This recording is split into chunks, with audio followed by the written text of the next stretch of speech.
D'où vient-il que le ministre de l'administration territoriale croit pouvoir se mettre en surplomb? S'il est candidat, qu'il présente sa candidature. S'il est électeur, qu'il s'assure qu'il a sa carte d'électeur et aille voter le jour venu. Sa fonction de ministre de l'administration territoriale fait de lui un acteur du processus électoral, comme les partis politiques, comme Elecam et comme d'autres acteurs déterminés par la loi. Il faut arrêter la confusion et l'esbrouf.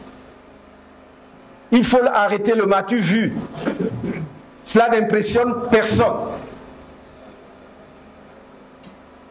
Il faut être un rêveur stupide ou d'une arrogance aveugle pour croire qu'on pourrait ouvrir la boîte de Pandore au Cameroun et que rien n'en sortirait.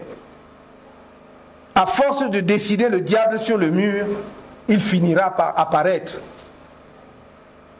Que ceux qui croient qu'ils peuvent craquer une allumette dans une usine à gaz et en sortir vivant se détrompent. On mourra tous dans cette usine à gaz.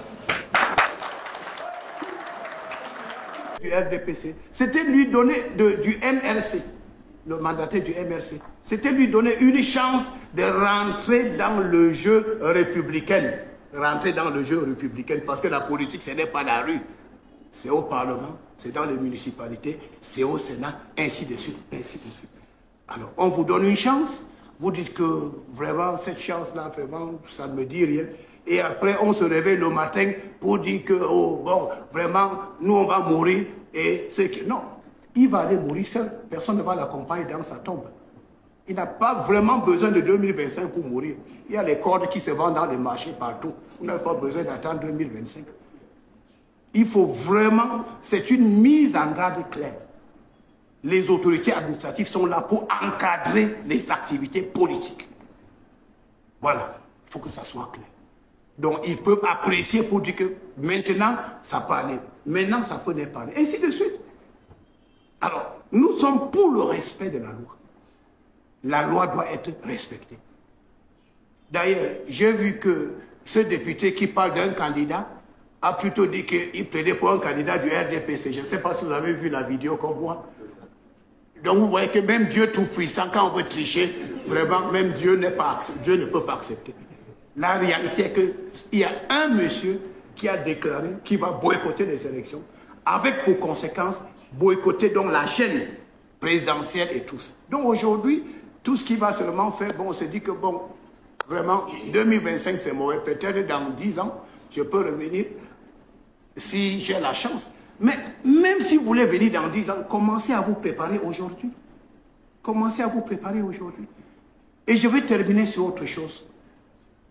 Un deuxième parti politique, on me dit qu'il y a une polémique sur le leadership d'un parti politique. Il n'y a pas de polémique. Il s'agit de quelqu'un qui a créé son parti politique. Et il a permis à quelqu'un d'autre de se servir de son parti politique pour aller à l'Assemblée, sur des clauses qui sont claires. Alors aujourd'hui, vous prenez le parti de quelqu'un, vous allez à l'Assemblée et vous dites que vous voulez devenir propriétaire de ce parti politique. Mais je vous pose là que nous avons les nounous dans nos maisons. Les nounous sont là pour garder les enfants. Donc vous voulez dire que la nounou va lui dire que c'est déjà mon enfant. Mais si on laisse ça passer, il faut avoir pitié, les nounous vont partir avec nos enfants. Hein. Si on laisse cette affaire passer là, il faut vous méfier des nounous. C'est ça, parce que la nounou est là pour garder l'enfant. Alors, vous devez garder l'enfant, après vous dites que non, c'est moi, je suis devenu le père de l'enfant. Non, ça ne peut pas. Nous sommes capables de perturber tous les meetings du RDPC. Il faut que l'administration le sache. Et ceux qui veulent que le pays s'embrase en porteront l'entière responsabilité. Ils ne sont pas plus camerounais que d'autres.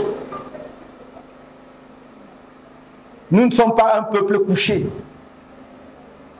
Nous ne sommes pas des dirigeants à plat ventre. Nous sommes des hommes et des femmes responsables, respectueux des institutions de la République, lesquels doivent nous respecter, non seulement comme citoyens, mais comme responsables de formations et partis politiques prévus par la Constitution pour accompagner les élections dans notre pays. Nous ne demandons rien. Nous ne demandons aucune faveur. Nous demandons le respect et l'application stricte des lois de la République.